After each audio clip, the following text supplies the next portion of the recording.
Hey folks, welcome back. Rick again. So what we're going to do now is episode 2 of my uh, what I'm doing on my summer vacation projects.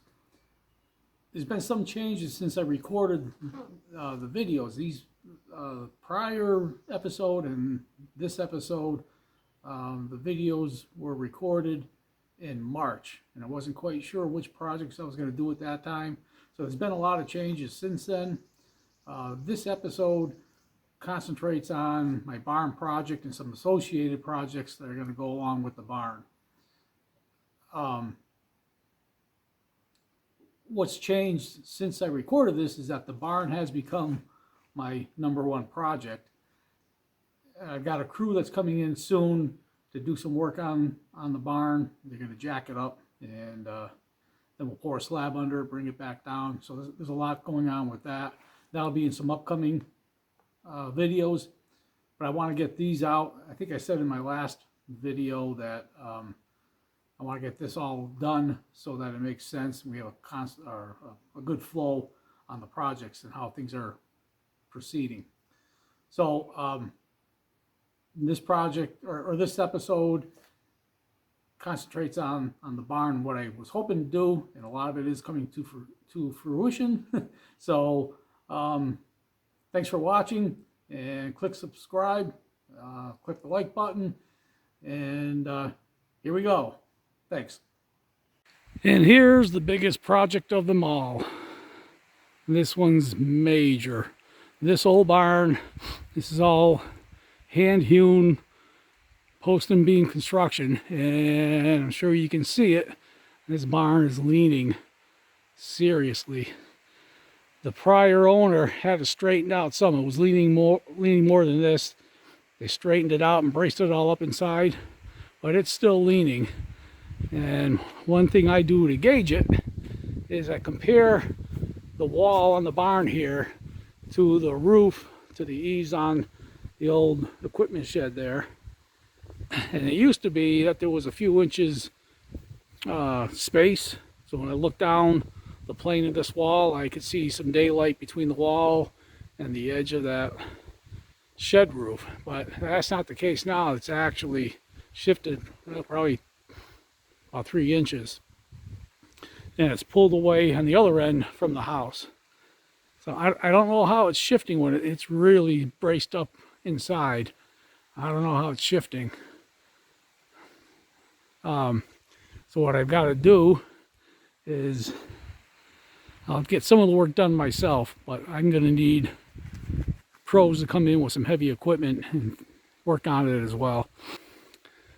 So I'm not quite sure what I'm going to do, but there's a wooden floor inside, and that's all rotted out. So I got to rip up that wooden floor and then put in new sills. All the sills are gone around this barn. Got to replace all those sills, put in a new wooden floor, and then that's when I need the pros to come in and get a hold of this thing and pull it back and straighten it out. I don't know if I want to attempt it myself, but it's going to be costly. And the other thing I have to do is run some drains along the backside of this barn, starting here and then going down along the L of the house there, and then going beyond the main part of the house that you see over there, the white part. Because if you look, again, I don't know if it'll show up on the camera here, but the house is lower than the ground. The ground is pitched toward the house. So when all this snow melts, or it rains, or whatever it is, all that water runs along the house. And all this board and batten siding, I just replaced this all a couple of years ago.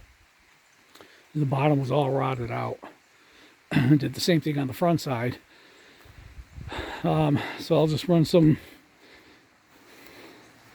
drainage line through here. I got the backhoe on my tractor. That's one reason why I bought that tractor, is for the backhoe.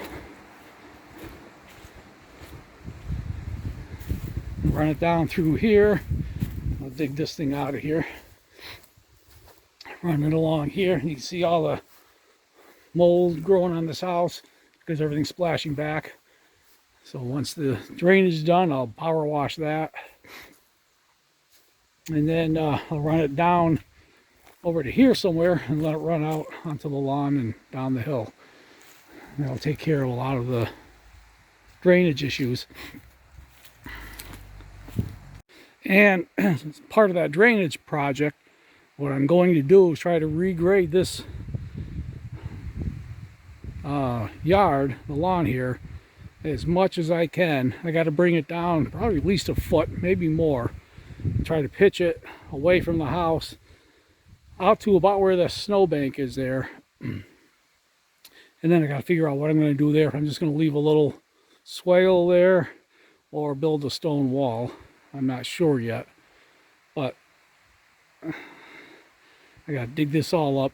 I'll probably use my tiller on this, loosen up all the soil, and I can scoop it out or with my loader, or use a box blade or something to pull all the dirt out.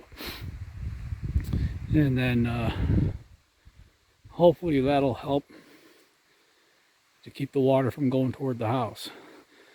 So that's my biggest project. They're sort of all interconnected. The three of them here, fixing the barn, doing the drainage, doing the regrading here. And I'm hoping to get all that done this year. I've been waiting many, many years to get this done. So what I've got to do is decide, what do I want to do? Do I want to get all the little things done first, or do the big thing first and let the little things wait? I'm not sure yet, but I don't know. I'm leaning toward getting the big project done. The problem is finding somebody to take care of the barn. Getting somebody to come in here and work on that. So I tried last summer and everybody was booked up. And I haven't heard back from anybody, so I don't know if they're going to want to do it this year or not. So those are the vast majority of my projects planned. There's more too, but I won't bore you with all those. Thanks for watching.